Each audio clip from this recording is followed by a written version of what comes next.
안녕하세요. 한국 비버 챌린지입니다. 비버 챌린지로 배우는 정보과학 중학생용 교재 수업을 시작하겠습니다. 이번 시간에 학습할 내용은 비버 챌린지 9장 행성비입니다. 이번 시간의 수업은 행성비 문제를 함께 해결해 보고 나만의 명령어를 만들면서 한 걸음 더 나아가 보겠습니다. 이번 시간의 내용은 중학교 정보의 문제 해결과 프로그래밍 영역에 해당합니다. 이번 시간에는 행성비 문제를 해결하기 위해 문법 규칙을 이해하기라는 주제로 한번 학습을 해보겠습니다. 학습 목표를 선생님과 함께 읽어볼까요? 첫째, 프로그래밍 언어의 문법 규칙을 이해하고 사용할 수 있다. 둘째, 명령어를 만들어 사용할 수 있다. 자, 그럼 이제 본격적으로 수업을 시작해 보겠습니다. 여러분은 외국어를 배워본 적이 있나요? 만약 배워본 적이 있다면 어떤 외국어를 배워보았나요? 가장 많이 떠올리는 것이 영어가 될 수 있겠는데요. 외국어를 배우다 보면 전 세계에는 참 다양한 언어들이 있고 각각의 언어들은 고유한 문법을 갖고 있다는 것을 알 수 있을 거예요. 프로그램을 작성할 때 사용하는 프로그래밍 언어들도 외국어처럼 각각의 언어마다 문법 규칙과 사용 방법이 다르답니다.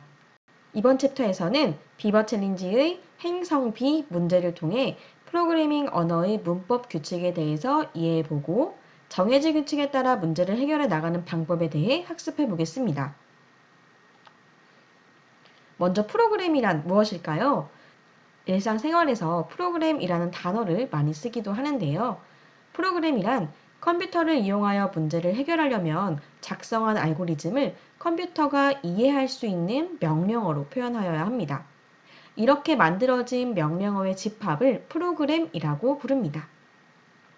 그리고 프로그래밍이라는 것은 프로그램을 작성하는 과정을 말합니다.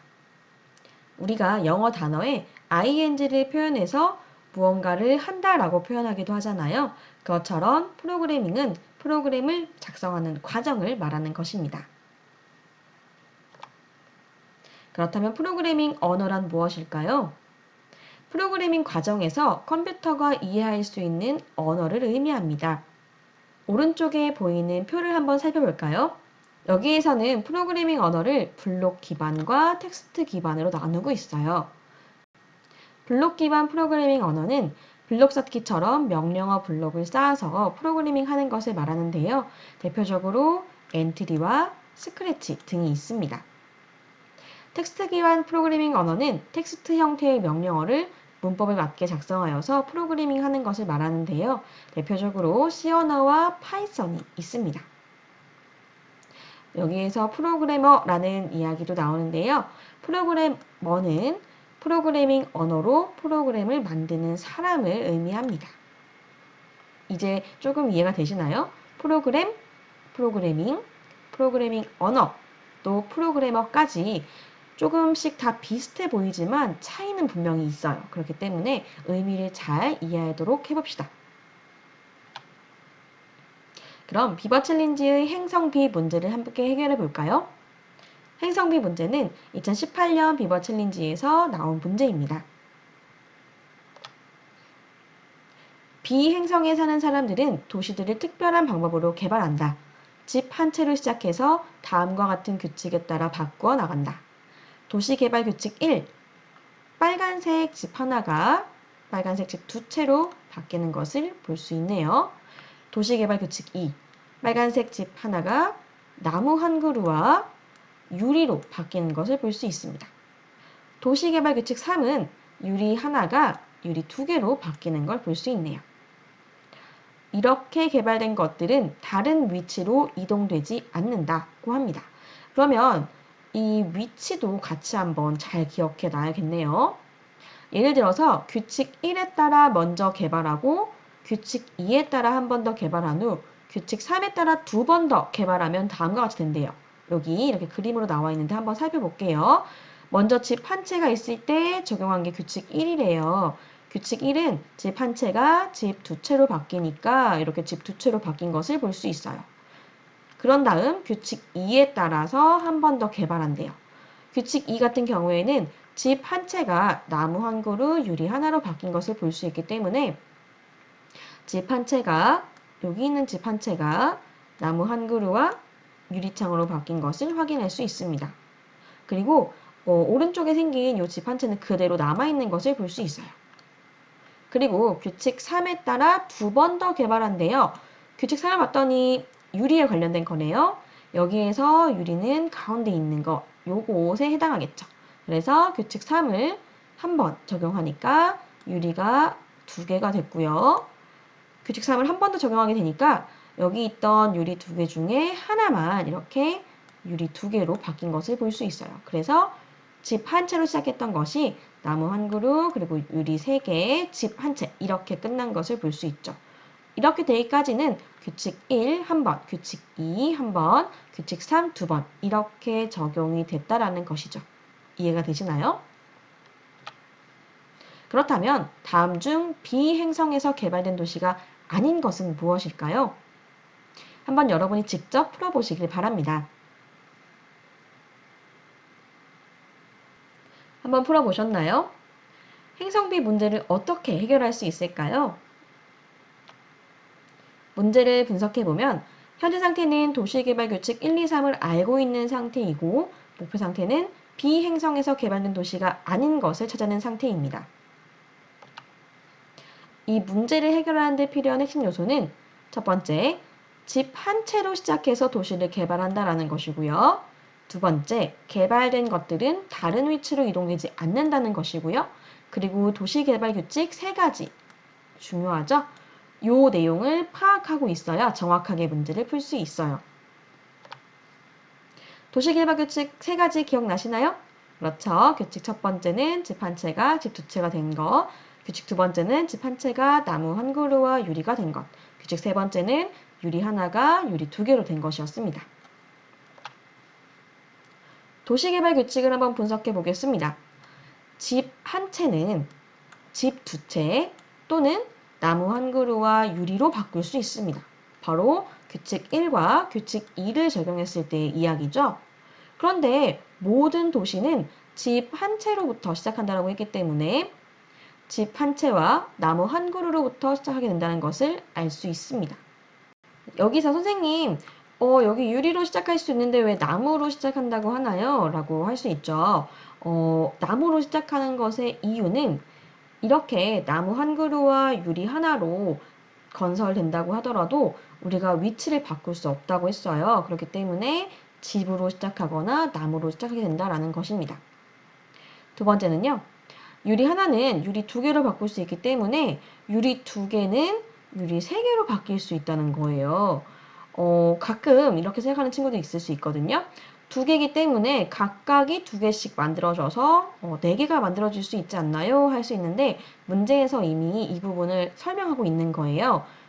유리창 2개는 규칙을 한번 적용했을 때, 규칙 3번을 한번 적용했을 때 이렇게 유리창 3개로 바뀔 수 있다는 것은 이 유리창의 개수는 1개씩만 증가할 수 있다는 것입니다.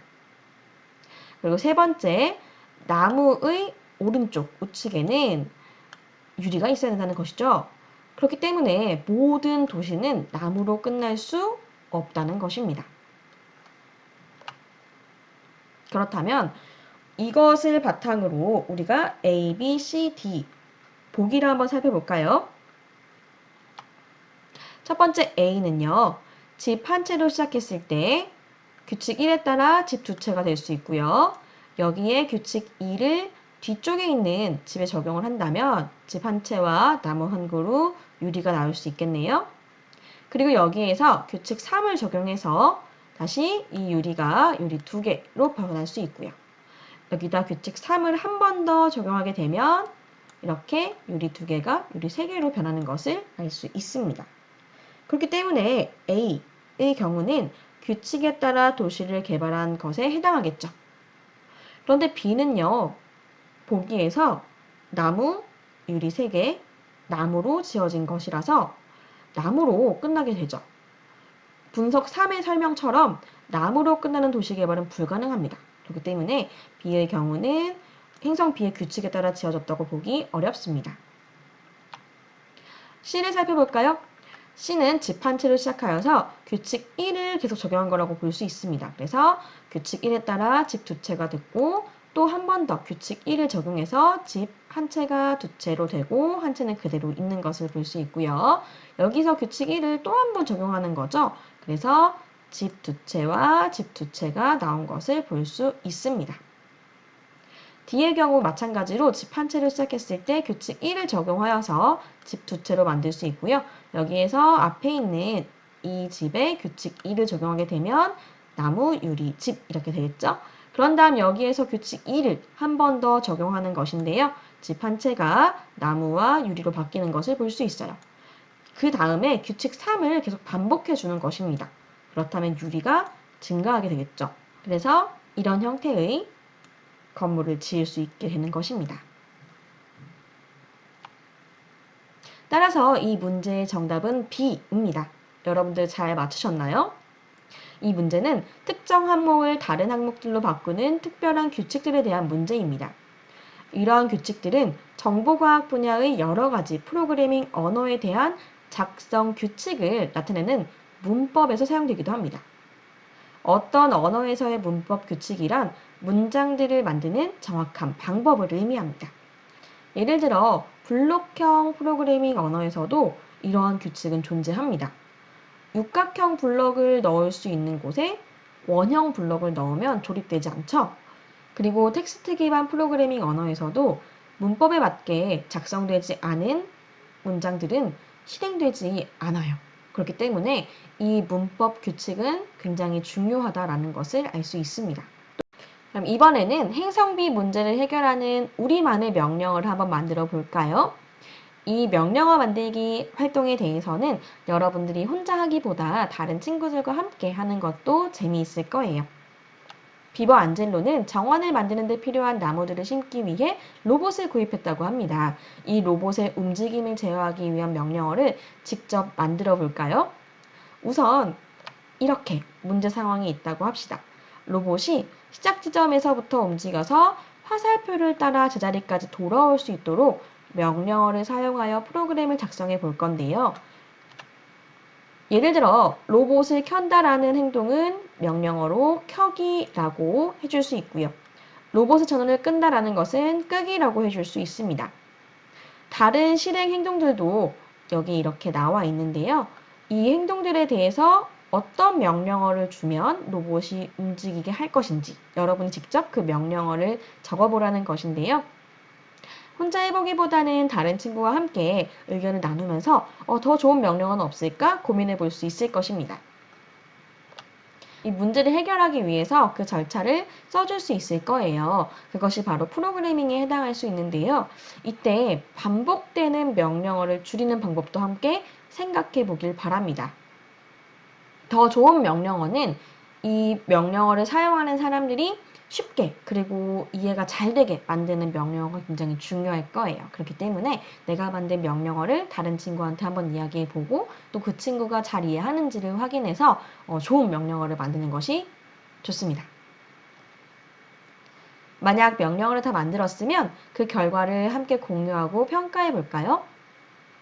혹시 친구가 낸 아이디어에 조금 더 보완할 부분이 있다고 한다면 무작정 비판하기보다는 친구가 낸 아이디어가 어떻게 나온 것인지 한번 물어보고 그리고 조금 도움을 줄 수 있으면 더 좋을 것 같아요.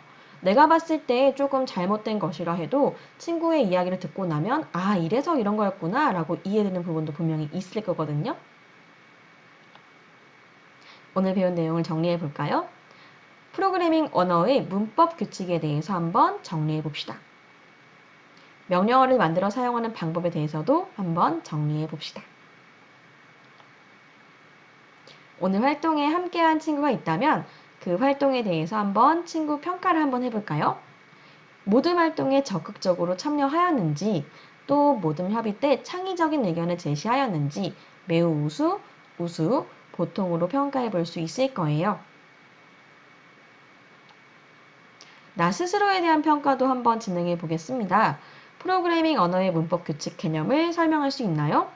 비버 챌린지 문제의 초기 상태와 목표 상태를 파악할 수 있나요? 주어진 명령어를 사용하여 알고리즘을 작성할 수 있나요? 매우 우수, 우수, 보통으로 한번 평가해 보겠습니다. 다음은 한 걸음 더의 예시 작성 자료입니다. 선생님은 이렇게 명령어를 써봤는데요. 로봇을 X칸 앞으로 움직인다 라고 했을 때 이 X칸은 한 칸이 될 수도 있고 5칸이 될 수도 있잖아요. 그렇기 때문에 앞으로 라는 명령어에 뒤에 이렇게 X를 넣어서 몇 칸을 앞으로 갈 수 있게 할 것인지 쓸 수 있도록 만들었습니다. 그리고 로봇을 90도만큼 회전시키는 것을 왼쪽과 오른쪽으로 나눠놨기 때문에 회전은 왼쪽 회전과 오른쪽 회전이라고 한번 이름 지어봤어요. 나머지 명령어들도 여러분들이 한번 눈으로 확인해 보시길 바라고요. 선생님과 똑같이 할 필요 없습니다. 여러분들의 창의적인 아이디어를 바탕으로 만들어 보길 바랍니다. 이렇게 만든 명령어로 프로그래밍 한번 해봤는데요. 켜기, 앞으로 4, 오른쪽 회전, 앞으로 4, 오른쪽 회전, 앞으로 4, 오른쪽 회전, 앞으로 4, 끄기 이렇게 할 수도 있고요. 아니면 켜기, 반복 안에다가 3, 앞으로 4, 오른쪽 회전이라고 해놓는다면 이 앞으로 4와 오른쪽 회전을 3번 반복하라는 의미로 쓸 수 있거든요. 그러면 앞으로 4, 끄기만 해도 문제를 해결할 수 있는 것이죠. 선생님이 아까 문제를 해결하는 상황에 대해서 한번 여러분이 만든 명령어로 써보라고 했을 때 반복되는 명령어를 줄일 수 있는 방법을 생각해 보라고 했잖아요. 그게 바로 이런 거였어요. 네, 좋습니다. 반복되는 명령어를 줄이는 방법 고민해 보는 것도 여러분들이 앞으로 다양한 프로그래밍을 배우는 데 있어서 또 프로그래밍을 하는 데 있어서 굉장히 유용하게 쓰일 수 있을 거예요. 이상으로 비버 챌린지로 배우는 정보과학 9장 행성비 수업을 마치겠습니다. 감사합니다.